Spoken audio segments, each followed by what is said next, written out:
Bertrand Perrier, bonjour. Bonjour. Vous venez d'intervenir chez RCS. Quel a été le temps fort de votre intervention? Alors il y a eu un très beau moment.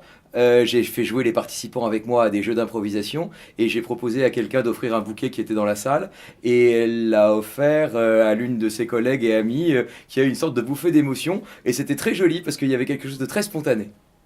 C'est vrai.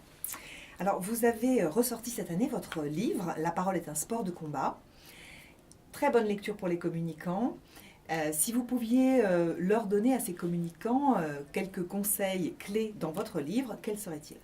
Le conseil clé, c'est la définition du message. Quel est le bon message? Simple, clair, audible. Et quand vous envoyez votre patron au front, c'est-à-dire devant des journalistes, dans une conférence de presse, c'est lui donner très clairement les mots-clés, les formules, les images qui l'aideront à ensuite construire son message. Mais vraiment définir une structure, définir des mots-clés pour que le message soit simple, clair, audible et percutant et qu'il puisse ensuite, lui, se l'approprier pour le véhiculer.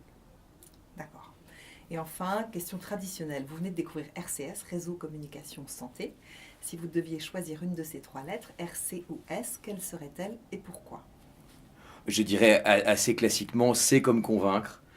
Parce que c'est l'objectif de toute personne qui prend la parole. Il ne s'agit pas d'être dans la violence du propos, il s'agit de convaincre, c'est-à-dire d'aller chercher chez l'autre à imposer ou à faire naître une conviction. Et donc c'est cet art que les avocats pratiquent, que les communicants pratiquent, c'est d'essayer avec chevalerie, avec passion, avec panache, d'aller emporter la conviction de l'autre.